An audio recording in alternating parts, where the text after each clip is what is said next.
নমস্কার বন্ধুরা, প্রভু কিচেনে তোমাদেরকে আর একবার স্বাগত জানিয়ে আজকেও একটা দুর্দান্ত রেসিপি নিয়ে চলে এলাম। আজকে তোমাদের সাথে পটলের দোলমা রেসিপি শেয়ার করব। নতুন পটল দিয়ে এরকম একটা রেসিপি কিন্তু তোমরা চটজলদি তৈরি করে নিতে পারবে। তার জন্য পুরো ভিডিওটা তোমাদের দেখতে হবে, স্কিপ না করে। আজকের ভিডিওটা আমি একটু বড় বানিয়েছি যাতে A to Z সমস্তটাই তোমাদের সামনে তুলে ধরতে পারি। তো চলো বন্ধুরা, রেসিপিটা তোমরা দেখতে থাকো।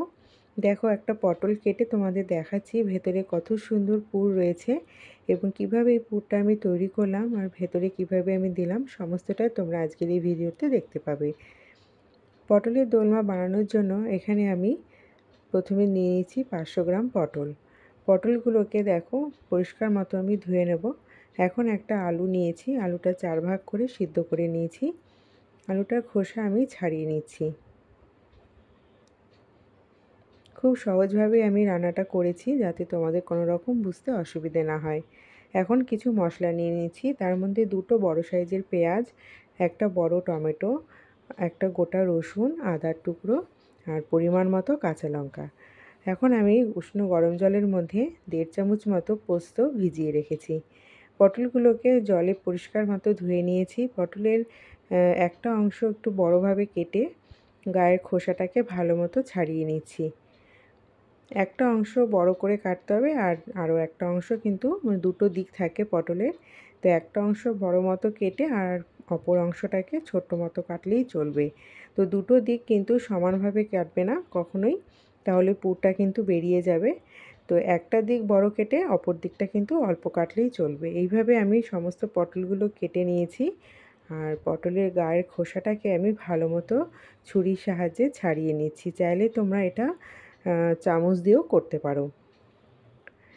এই কাজটা কিন্তু খুব সাবধানে করতে হবে আর পটলের খোসাটা ঠিক এইভাবেই ছাড়ালে কিন্তু খেতেও ভালো লাগে। তো দেখো বন্ধুরা, আমি সমস্ত পটলের খোসাগুলো কিন্তু একই রকমভাবে ছাড়িয়ে নিচ্ছি।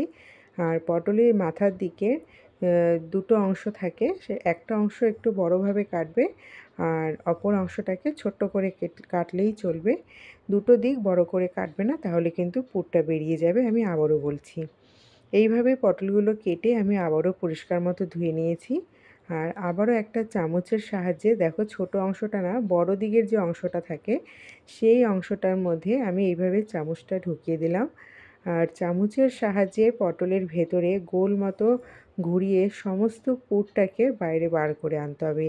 মানে পটলের ভেতরে যে অংশটা আমাদের থাকে, দানা মতো অংশ, সেই সমস্ত অংশগুলোকে কিন্তু চামচের সাহায্যে একটু বাইরে বার করে আনতে হবে।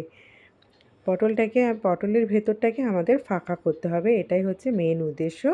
তার জন্য পটলের ভেতরে যে অংশগুলো থাকে এইভাবে কিন্তু চামচের সাহায্যে খুব আস্তে আস্তে কাজটা করতে হবে, তা না হলে কিন্তু পটলগুলো সাইড দিয়ে ফেটে যেতে পারে। তো এই কাজটা কিন্তু খুব সাবধানে করবে আর চেষ্টা করবে সরুর মধ্যে চামচ নিতে, তাহলে কাজটা করতে তোমাদের কিন্তু খুব ইজি হবে। এইরকম পটলের দোলমা কিন্তু তোমরা বাড়িতে বানিয়ে নিতে পারবে আর নতুন পটল দিয়ে এটা খেতে খুবই দুর্দান্ত লাগে। তো চেষ্টা করবে বাজার থেকে কচি দেখে পটল আনার, এবং কচি পটল দিয়ে রেসিপিটা করতে কিন্তু খুবই ভালো লাগে। আমার সমস্ত পটল একই রকম পদ্ধতিতে আমি করে নিয়েছি। দেখো, ভেতরের অংশটা আমি কিন্তু বার করে নিয়েছি এবং প্রতিকটা পটল কিন্তু খুব সুন্দরভাবে আমি ফাঁকা করে দিয়েছি ভেতরের অংশটা, আর পুরটাকে আমি আলাদাভাবে রেখে দিয়েছি। এখন আমি পটলের এই অংশটা দিয়ে একটা মিক্সার জারের মধ্যে নিয়ে নেব। মিক্সার জারের মধ্যে নিয়ে নিচ্ছি পটলের এই অংশগুলো, ভেতরের অংশগুলো। এখন এর মধ্যে 4টে কাঁচা লঙ্কা দিয়ে একটা ফাইন পেস্ট আমি তৈরি করে নিলাম। খুব একটা ফাইন করার দরকার নেই, একটু দলা দলা থাকলেই চলবে। ফ্রাইং প্যানের মধ্যে 2 চামচ পরিমাণে সাদা তেল দিয়েছি। এখন আমি যে দুটো পেঁয়াজ কুচি করে রেখেছিলাম তার থেকে অর্ধেক পেঁয়াজ, মানে হাফ পেঁয়াজ আমি নিয়েছি, আর 1.5খানা পেঁয়াজ কিন্তু রয়েছে। হাফ পেঁয়াজ নিয়েছি আর হাফ চামচ নিয়েছি আমি রসুন বাটা। একটু ভালো মতো আমি মিডিয়াম ফ্লেমে নাড়াচাড়া করে ভেজে নেব। রসুনটা দিলাম কিন্তু খেতে খুব ভালো লাগবে। তবে প্রথমে বলে রাখি বন্ধুরা, যারা এটা নিরামিষ দিনে রান্না করতে চাও, পেঁয়াজ আর রসুনটাকে তোমরা কিন্তু পুরোপুরি স্কিপ করে যেতে পারো। পেঁয়াজ রসুনটা এখানে কোনো রকমই চলবে না নিরামিষভাবে রান্না করলে। তবে আজকে কিন্তু আমি এটা নিরামিষ রান্না করছি না। এখন আমি স্বাদ মতো লবণ দিয়ে দিলাম, আর যে পেস্ট আমি তৈরি করে রেখেছিলাম পটলের দানার পেস্টগুলো সেটাও কিন্তু দিয়ে দিয়েছি। পরিমাণ মতো হলুদ গুঁড়ো আর হাফ চামচ কাশ্মীরি লঙ্কার গুঁড়ো দিয়েছি। এখন যে গোটা আলুটা আমি সিদ্ধ করে রেখেছিলাম হাতের সাহায্যে ভালো মতো ম্যাশ করে আলুটাকে আমি দিয়ে দিচ্ছি।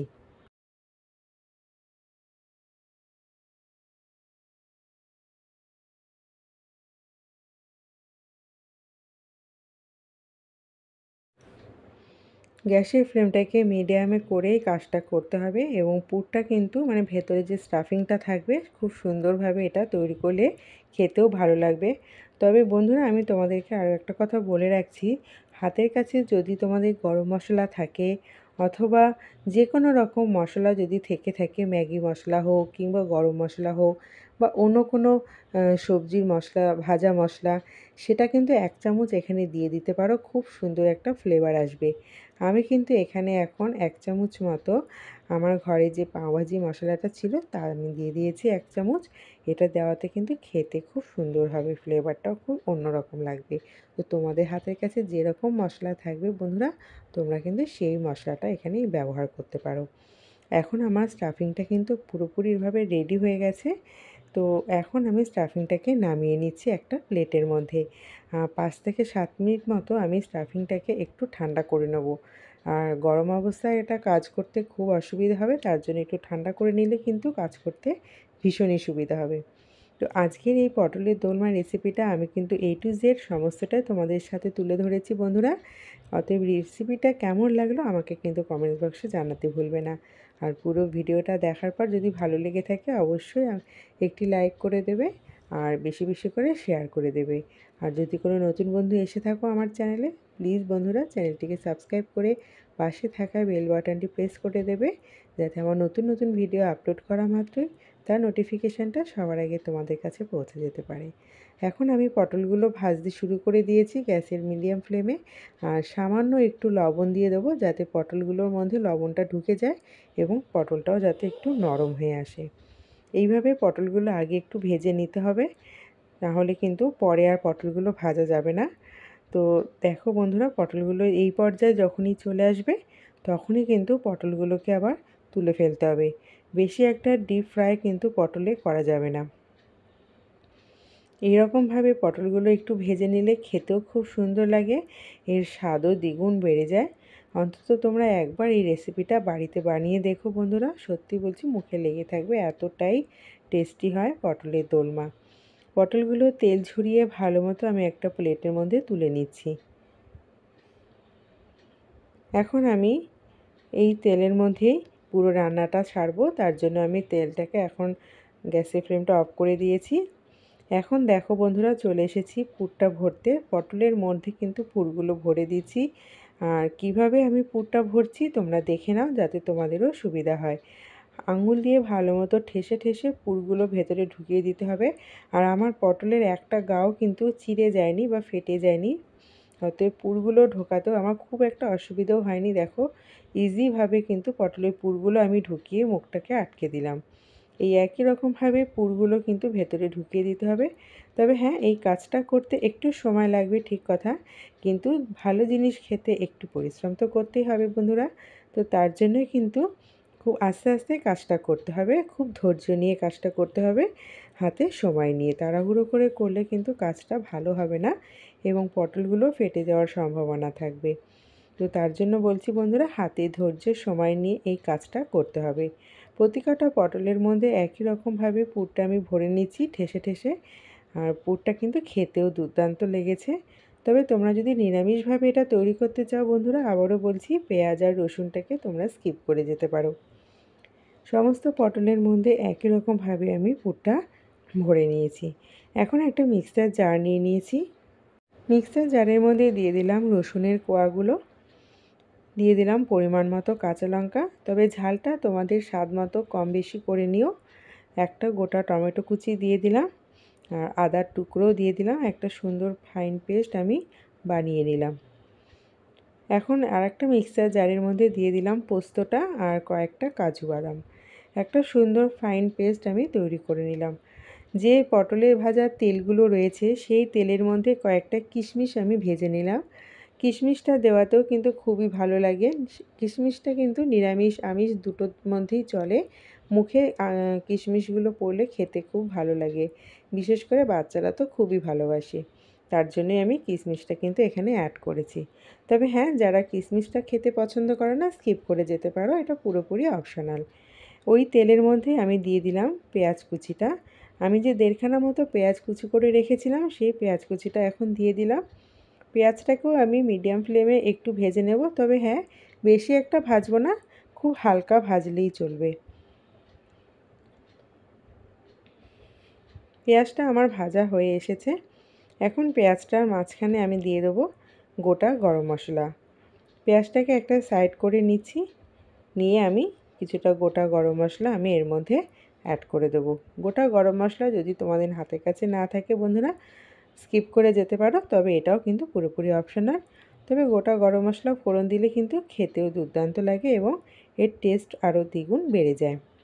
এর মধ্যে রয়েছে দারচিনি, এলাচ, লবঙ্গ। এলাচগুলো মাঝখান থেকে আমি চিড়ে দিয়েছি যাতে ফ্লেভারটা সুন্দরভাবে বেরিয়ে আসে। আর দিয়ে দিলাম 1/2 চামচ মতো গোটা জিরে।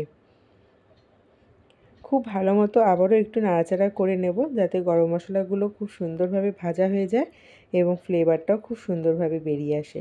এখন আমি যে একটা মশলা বেটে রেখেছিলাম, এখানে রয়েছে রসুন, আদা, লঙ্কা আর রয়েছে টমেটো। এই পেস্টটা এখন আমি এর মধ্যে অ্যাড করে দিলাম। এখন এর মধ্যে দিয়ে দেবো কিছু গুঁড়ো মশলা। দিয়ে দেবো স্বাদ মতো লবণ। 1/2 চামচ মতো দিয়ে দেবো এখানে ধনে আর জিরের গুঁড়ো, মানে 1/2 টিস্পুন। এখন আমি এর মধ্যে দিয়ে দেবো 1/2 টিস্পুন মতো হলুদ গুঁড়ো। পরিমাণ মতো হলুদ গুঁড়ো দিলেই হবে, রান্নার পরিমাণের উপর নির্ভর করছে। এখন এর মধ্যে দিয়ে দেবো 1 টিস্পুন মতো কাশ্মীরি লঙ্কার গুঁড়ো।